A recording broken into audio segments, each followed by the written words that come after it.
Oi, pessoal. Estamos aqui com mais um podcast. Hoje nós vamos falar sobre um tema muito importante em homenagem ao mês do orgulho LGBTQIA+, né? Nós vamos trazer essa temática que é fundamental não somente para a graduação, mas para toda a sociedade. É muito importante que a gente compreenda, perceba e seja um promotor da proteção desses grupos que nós chamamos de minoritários, né? Que muitas vezes eles são invisibilizados e aquilo que a gente não enxerga, a gente não se incomoda em proteger, ou senão não reconhece a necessidade de proteções específicas.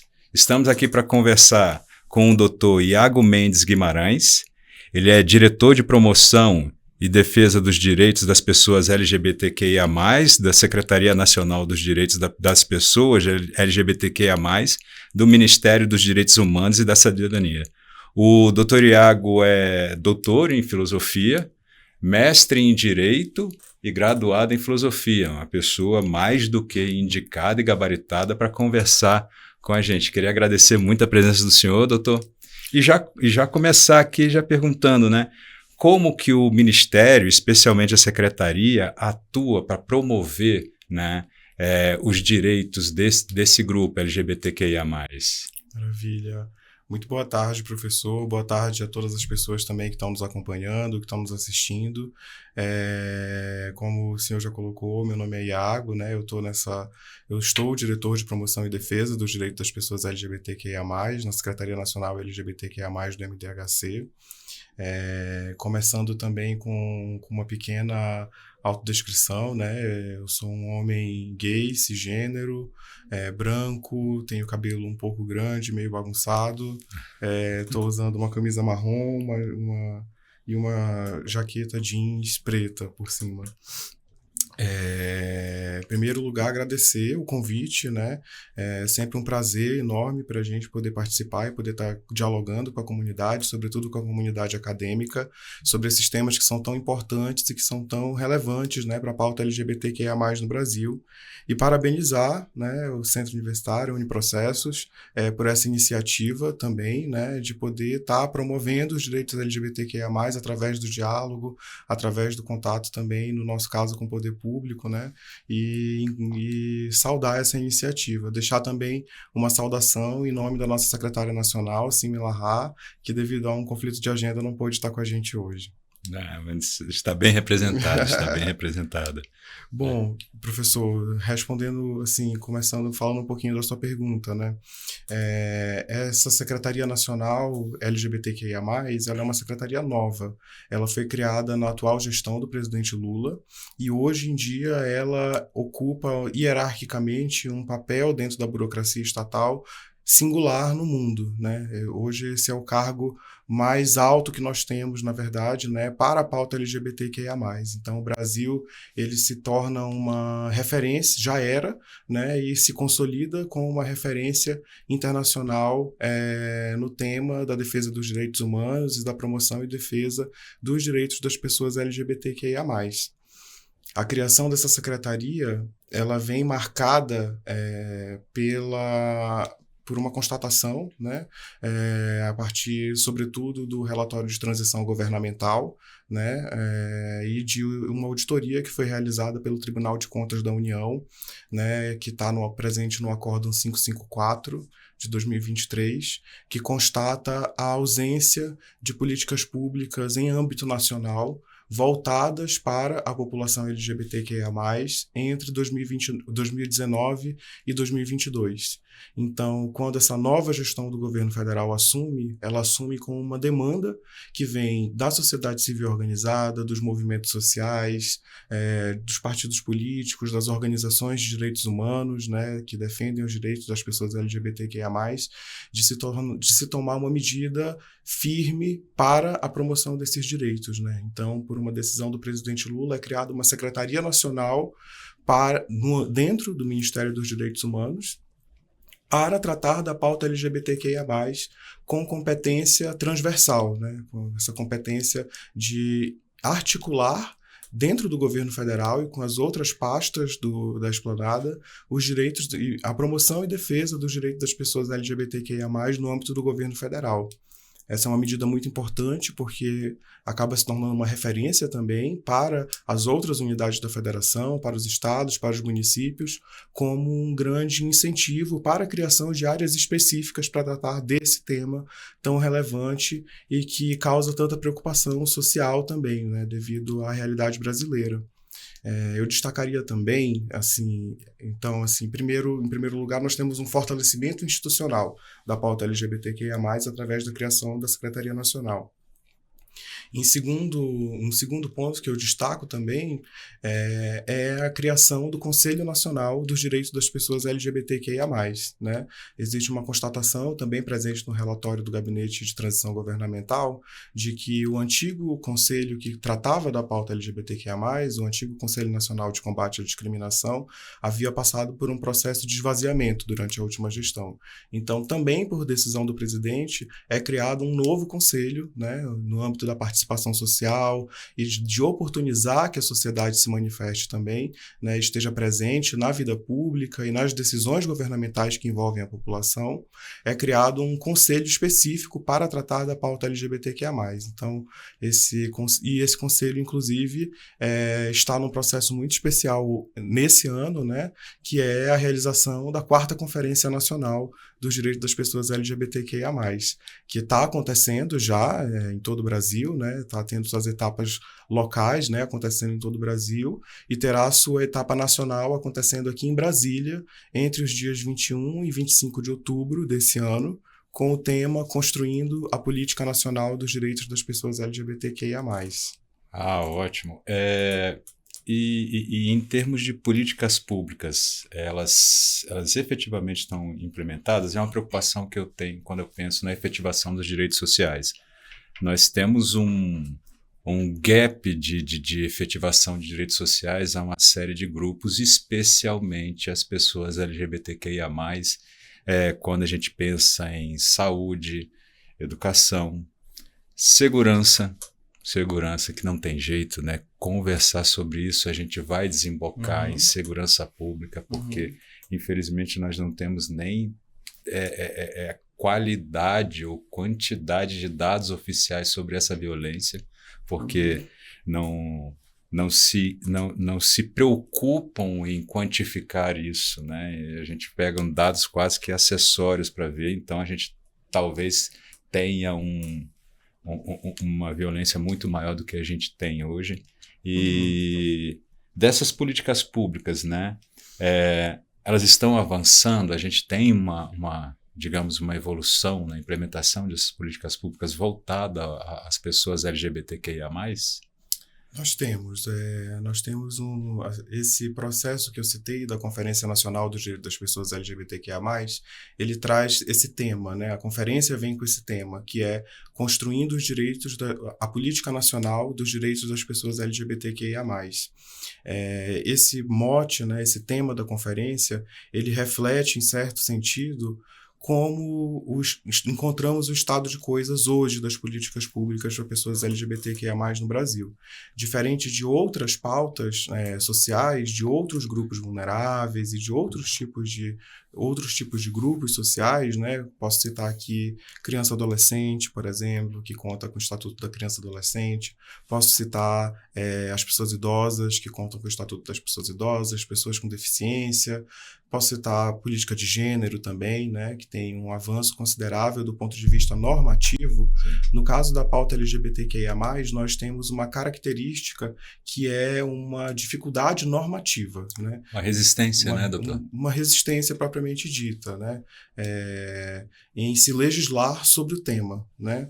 Então, nós não temos hoje uma lei, né, um marco normativo nacional que oriente tanto os direitos da população LGBTQIA+, né, do ponto de vista legal e com peso normativo do ponto de vista legal, quanto oriente também o direcionamento das políticas públicas que devem ser norteadas ali por esse caminho normativo. Você acha que esse vácuo legislativo é um grande desafio para quem atua na proteção dos direitos dessa comunidade, desse grupo social?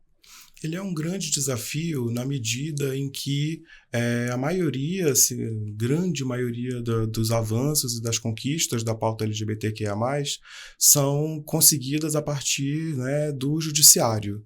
Né? Eu vou citar como exemplo aqui a ação direta de inconstitucionalidade por omissão número 26, né, que foi julgada ali, salvo engano, em 2018, se eu não estou enganado.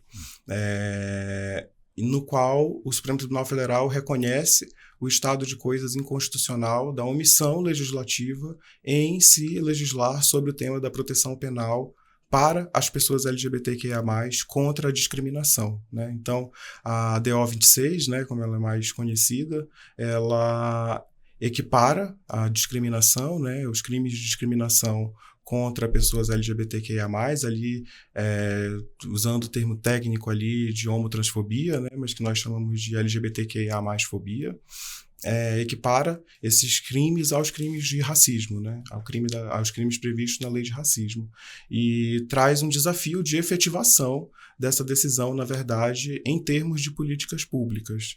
Né? Assim, essa proteção é concedida, mas como que essa proteção se realiza de forma prática e se manifesta na forma de políticas públicas. Né? Isso acontece com outros direitos também garantidos à população LGBTQIA+, como, por exemplo, no caso do direito ao nome, né, para as pessoas trans e travestis, que também foi garantido por meio de decisão do Supremo Tribunal Federal, conta com provimento do CNJ. Nesse caso, vem na esteira também do decreto do nome social, que foi publicado ainda no governo Dilma, mas que são coisas pontuais, né? Nós temos o caso da união homoafetiva, nós temos recentissimamente também as decisões a respeito da doação de sangue, e entre outros temas, né, que acabam desembocando, digamos assim, no judiciário por conta de uma ausência normativa que possa nortear esse processo de políticas públicas. Então, grande parte do nosso trabalho é trazer à efetividade esses direitos que já estão reconhecidos e lutar pelo reconhecimento dos outros direitos que garantam o acesso das pessoas LGBTQIA+, à cidadania plena e a se viver em uma sociedade sem discriminação. Né? A criação do Estatuto de Proteção seria fundamental. Né? O que tem sido pautado, na verdade, é a construção de uma política nacional, né? Uma política nacional do direito das pessoas LGBTQIA+. Em que nessa política a gente possa tratar tanto dos temas da proteção e da defesa de direitos, mas também dos temas de promoção dos direitos e de afirmação dos direitos culturais, dos direitos ao acolhimento, do direito ao cuidado e do acesso aos serviços públicos, que muitas vezes são negados às pessoas LGBTQIA+, por conta do preconceito e da discriminação. Seja por orientação sexual, seja pela identidade de gênero, seja pelas características sexuais das pessoas. E com relação... Eu acredito muito que o desenvolvimento de um Estado ele vem da educação. Né? E questões como essa, eu acho que passam pela educação. Né? O senhor acha importante mudar o conceito, trazer esse conceito para as escolas, para a visibilidade do grupo LGBTQIA+, inclusive nas escolas? Certamente, né? A pauta de direitos humanos, de um modo geral, destaco aqui a pauta LGBTQIA+, mas trago também a pauta de direitos humanos como um todo, é uma política de Estado, né? Não é uma política de um governo específico, mas é uma política que é garantida pela nossa Constituição, através de direitos fundamentais e de outros dispositivos também, de tratados internacionais de direitos humanos, e que deve se refletir em toda a sociedade, e que envolve uma mudança de cultura também em toda a sociedade. Então, nesse sentido, o espaço educativo, né, seja nas escolas, seja nas universidades, seja na pós-graduação, é um espaço muito importante para a promoção de direitos. O senhor falou uma coisa importante, né, a questão cultural, né, porque muitas vezes quando a gente vê os grupos que têm um preconceito muito exacerbado, eles citam coisas que são bobas às vezes, menores, e você fala, tá, mas existe o grupo e qual é o problema em respeitar e aceitar enquanto pessoas que compõem a nossa sociedade.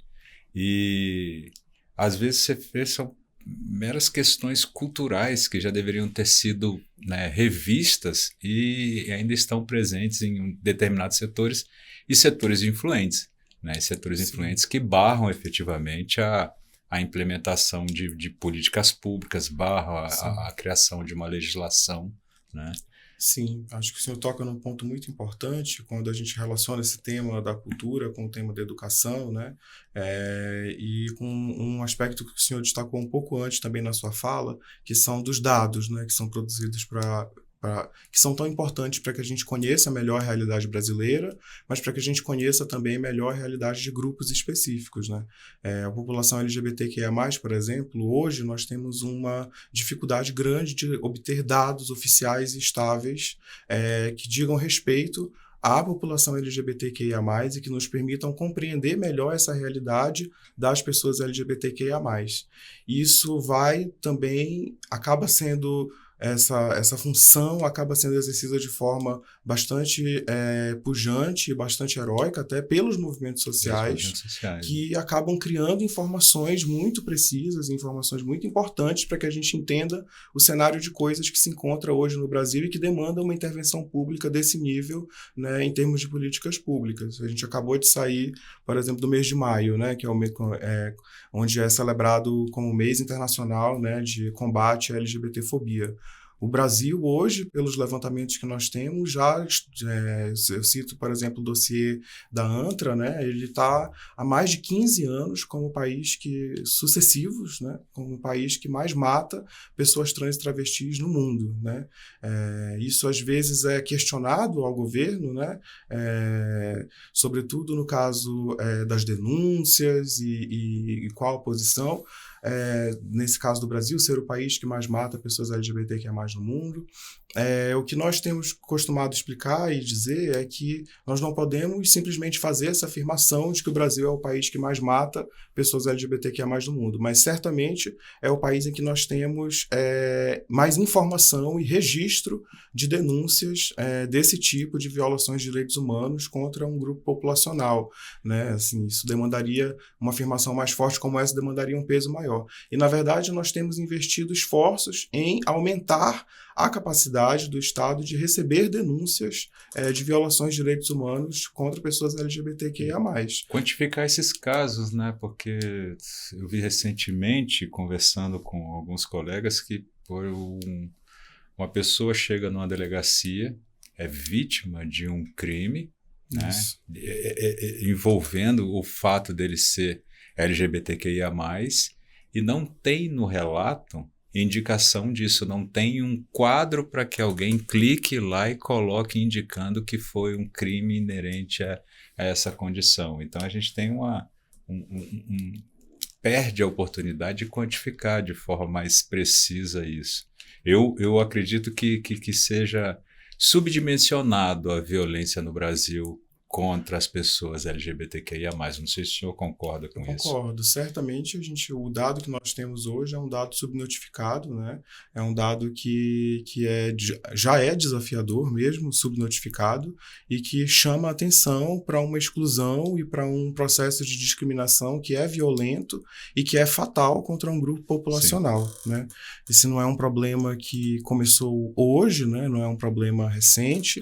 Na verdade, no âmbito da Secretaria Nacional LGBTQIA+, nós temos um grupo de trabalho de memória e verdade LGBTQIA+, que tem feito um mapeamento da história brasileira e encontrado evidências, né, de que existe um processo constante de violações de direitos humanos das pessoas LGBTQIA+, desde o Brasil colônia, e que se reflete até o momento atual, no qual as pessoas ficam privadas de exercer o seu direito à cidadania, como, por exemplo, de chegar numa delegacia e conseguir exercer o seu direito como qualquer pessoa, como qualquer cidadão, de prestar uma denúncia, de fazer um boletim de ocorrência, tendo a sua identidade de gênero, a sua orientação sexual, suas características sexuais, os seus direitos enquanto pessoa respeitados, mas também gerando dados sobre segurança pública para que nós possamos entender melhor o perfil de violência,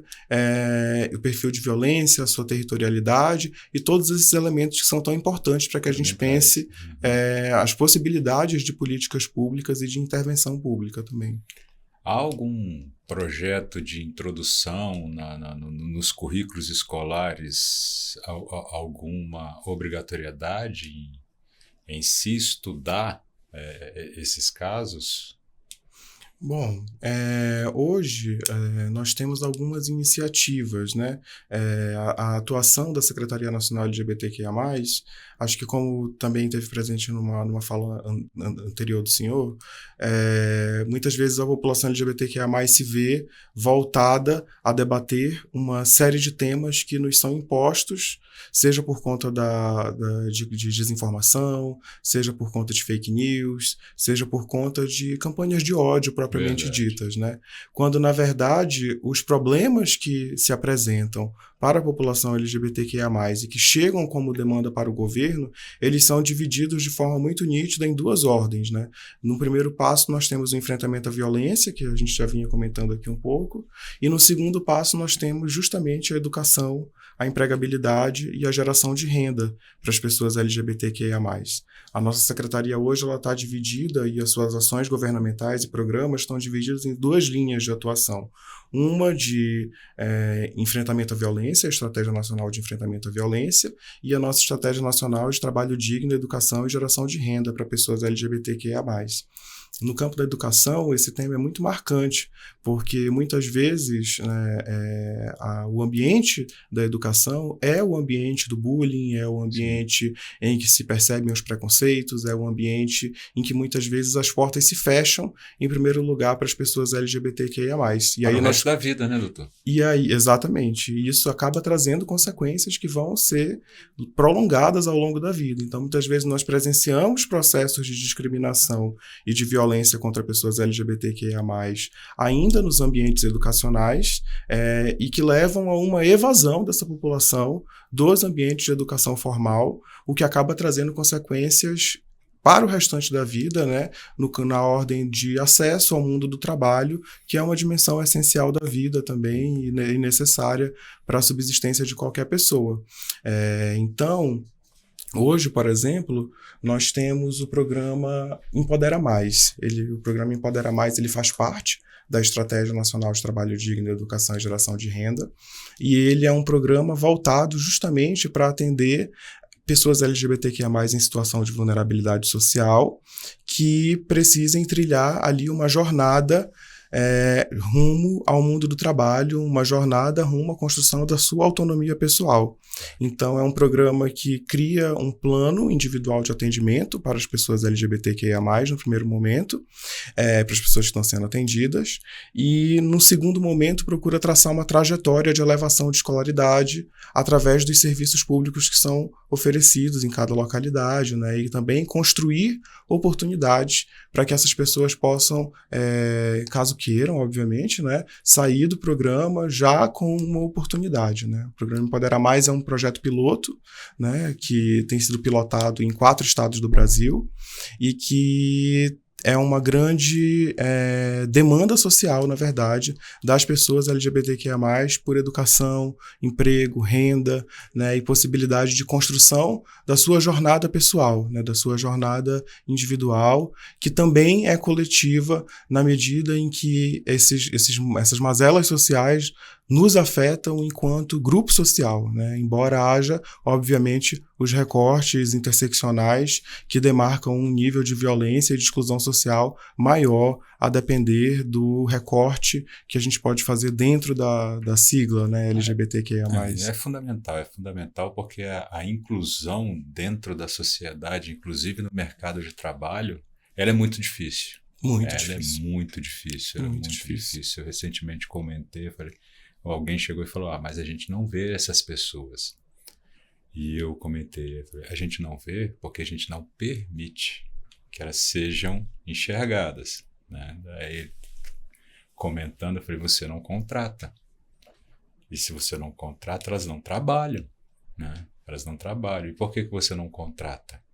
Né? Então, esses programas eu acho que são essenciais, inclusive, mais uma vez, para que a gente consiga, né, modificar essa cultura do preconceito, e um preconceito sem muita lógica. Às vezes eu me preocupo muito, não é o meu lugar de fala, mas eu me preocupo muito que às vezes as discussões dos grupos antagonistas ficam tocando numas coisas minoritárias, eu acho que já de propósito, para que as grandes questões, as questões mais importantes não sejam tocadas, como às vezes fica aquela discussão gigantesca com relação à linguagem neutra, né? Eu falo, se você não quer, não fale, só isso, né?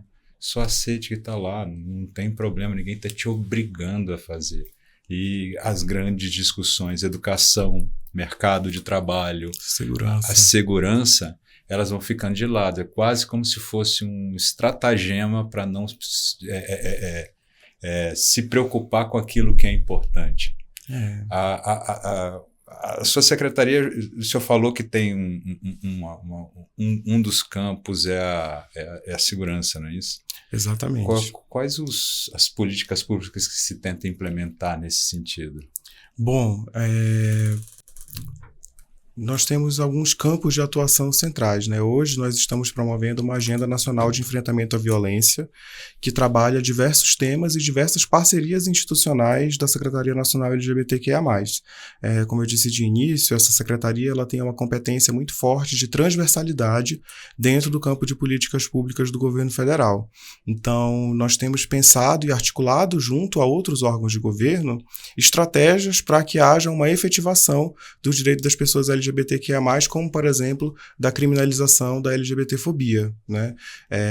Acho que, às vezes, pegando um pouco o gancho da sua fala também, às vezes a gente lida com um certo nível de debate, né, no espaço público, que coloca algumas questões como, por exemplo, a vivência e a existência das pessoas LGBTQIA+, num campo de mera opinião ou num campo de subjetivo, muito subjetivo, em que você pode usar de uma suposta liberdade de expressão para atentar contra o direito de outras pessoas, quando, na verdade, hoje nós temos reconhecido pelo ordenamento jurídico brasileiro que a LGBTQIA+fobia é um crime, na verdade, né? É um crime equiparado ao crime de racismo. A liberdade de expressão não pode propagar um crime, né? Exatamente. Assim, acho que a gente está... O nosso público, a gente vinha conversando um pouquinho antes, a gente está falando bastante com a turma do direito, né? Com a gente, assim, conhecendo assim, a jurisprudência brasileira, né? A jurisprudência do Supremo Tribunal Federal, assim, sobretudo casos emblemáticos, né? Como o caso Elwanger, a gente sabe que a liberdade de expressão, que, em primeiro lugar, que nenhum direito é absoluto, né? É oponível de forma absoluta contra outras pessoas, né? Sobretudo quando fere outros direitos de outras pessoas, e que a liberdade de expressão ela não abarca o direito à violência, né? A se atentar contra outra pessoa, né? Então, tem se promovido ações nesse sentido. Eu queria citar algumas para o senhor. Uma que tem uma ação muito importante que tem relação com a situação das delegacias de polícia, por exemplo, que nós falamos anteriormente, diz respeito à implementação do formulário Rogéria. O formulário Rogéria ele é uma iniciativa que está sendo realizada, implementada através de um acordo de cooperação técnica do Ministério dos Direitos Humanos e da Cidadania, do Conselho Nacional de Justiça, do Ministério da Justiça e Segurança Pública e do Conselho Nacional do Ministério Público, com o objetivo de criar um protocolo de atendimento para casos de violência contra pessoas LGBTQIA+, para ser implementado e disponibilizado nas delegacias, né? Então, criar um formulário único de registro de ocorrência, né? Para situações de violações de direitos, né? De pessoas LGBTQIA+, que possa orientar o trabalho das pessoas profissionais que estão ali na ponta, recebendo muitas vezes essas situações. Então, tem sido desenvolvido esse trabalho conjuntamente, que é um trabalho de justiça, é um trabalho de gestão da justiça, da segurança pública, também é um trabalho tecnológico que envolve um desafio grande de sistemas, adaptação de sistemas, é um trabalho que envolve também uma necessidade de articulação institucional, dada a realidade descentralizada da segurança pública no Brasil, e é um trabalho que envolve também a educação dos agentes, né, das pessoas que trabalham como agentes de serviço público na ponta, né? Porque essas pessoas precisam ter algum tipo de letramento, né, para conseguir lidar com as pessoas LGBTQIA+, e conseguir fazer um atendimento de forma digna, como é realizado com qualquer outra pessoa, com qualquer outro cidadão. Não só com relação à segurança, mas também saúde, né, doutor? Até o atendimento na saúde ele tem que ter essa vertente, essa sensibilidade. Vi recentemente um caso de um médico que se recusou, um médico ginecologista que se recusou a atender um homem trans. Uhum. Mas por que ele se recusou? Preconceito, obviamente, mas vai saber o porquê, né? Não quis atender porque o nome, né, o nome dele era um nome masculino, por toda razão, é um homem, mas ele se recusou no consultório dele num hospital público. Existe uma série de desafios, professor, no acesso a direitos muito básicos, né? A gente falou um pouquinho de segurança pública, falamos um pouco de educação. Na área da saúde também, esse campo é um desafio muito grande, porque, novamente, nós temos decisões que garantem direitos, né? Primeiro, o direito à saúde é um direito universal, é um direito fundamental que está garantido a todas as pessoas, independente de algo suplementar a isso, né? No caso das pessoas LGBTQIA+, nós temos um desafio ainda maior. Muitas vezes é justamente o acesso devido a questões que envolvem o nome, embora o Supremo Tribunal Federal reconheça, né, como direito fundamental, né, assim, de constituição subjetiva mesmo do indivíduo, né, o direito ao nome, né, e a retificação de prenome e gênero, inclusive, mas que dificulta também o reconhecimento da diversidade de corpos que existem na sociedade. Né? Então, muitas vezes as negações de direitos contra pessoas LGBTQIA+, são negações de direitos muito básicos como o direito à vida, como o direito de reconhecimento ao nome, né, como eu estou citando, e como o direito de reconhecimento ao corpo, que é a coisa mais próxima que nós temos, né, em nós. Então, existe um desafio de se absorver essa diversidade no âmbito da saúde,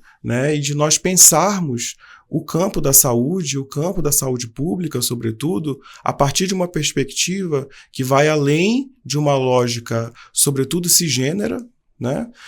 Mas que reconhece também a importância e a existência dos corpos das pessoas trans, das pessoas travestis, das pessoas intersexo, dentro da sua diversidade, de modo que essas pessoas possam ter a garantia e o acesso à saúde respeitadas em sua dignidade e respeitadas no seu corpo, na sua diversidade, né, no seu corpo, para o atendimento, que pode fugir da ótica cisgênera, né, e pode fugir também de uma ótica binária também, né? Para a gente terminar, eu costumo falar que a minha geração ela é complicadíssima. Eu brinco e falo, minha geração já está perdida, essa não tem. Eu acredito muito nas novas gerações. Essa nova geração, acredito muito, ela vem muito melhor do que a minha geração. Eu acho muito triste mesmo a gente estar em pleno 2025 discutindo quem é que pode entrar num banheiro ou não. Eu acho não tenho um nome para se falar, mas é muito triste isso. O senhor acredita que essas novas gerações, elas vão, né, a potencialidade de melhorar no respeito, na aceitação de comunidades invisibilizadas pela minha geração? Eu acredito muito, sim, professor. Acho que nós temos um trabalho grande a ser feito, né, de disputa de sociedade mesmo, né, que é entender que as pessoas LGBTQIA+, nós estamos em todos os lugares, né, nós somos, eu tenho dito isso nessas últimas semanas, né, em algumas outras oportunidades, né, nós somos as mães, nós somos os pais, nós somos irmãos, irmãs, nós somos colegas de sala de aula, colegas de trabalho, às vezes de departamento, nós estamos em todos os lugares, né? E nós temos uma diversidade que é a diversidade humana, que é a diversidade do povo brasileiro. Então você vai ter, por exemplo, pessoas LGBTQIA+, que são de outras gerações, por exemplo. Hoje nós observamos um processo de envelhecimento da população LGBTQIA+, que causa preocupação também, né? E que causa também essas diferenças geracionais dentro da própria população LGBTQIA+, né? E que nos leva a essa necessidade da gente aprender mais e procurar se informar mais, né? Assim, nunca... Estamos aqui no campo da educação, né? Assim, a gente sabe que nunca é tarde, quando se quer mesmo, né? Nunca é tarde para aprender. E nunca é tarde também para a gente reconhecer no outro uma individualidade, reconhecer no outro uma pessoa que é um sujeito de direitos, né? E reconhecer a dignidade dessa pessoa, independente de qualquer distinção que a gente possa fazer no âmbito social. Então, acho que nós devemos apostar sempre, né, na bandeira da educação como ferramenta inclusiva, né, e como ferramenta também para desmistificar muitos temas e muitas questões que se apresentam para as pessoas LGBTQIA+, no meio social. Acho que, resumindo, né, assim, as grandes demandas colocadas hoje para as pessoas, para o governo, né, e para os governos do Brasil, de um modo geral, é a garantia do direito à vida, da integridade física, né, no sentido, parem de matar as pessoas LGBTQIA+. É duro dizer isso, né, mas é a realidade.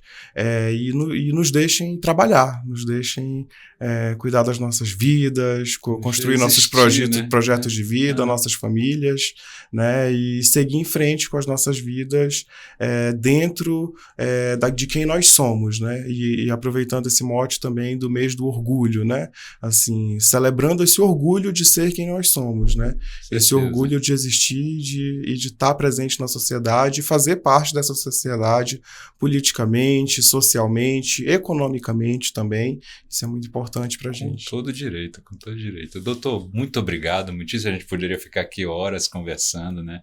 É um bate-papo muito bom, né? Queria agradecer muito a sua presença, né? Falar que o Uniprocessos está aqui aberto para o senhor a hora que o senhor quiser, né? E se o senhor quiser fazer as últimas considerações.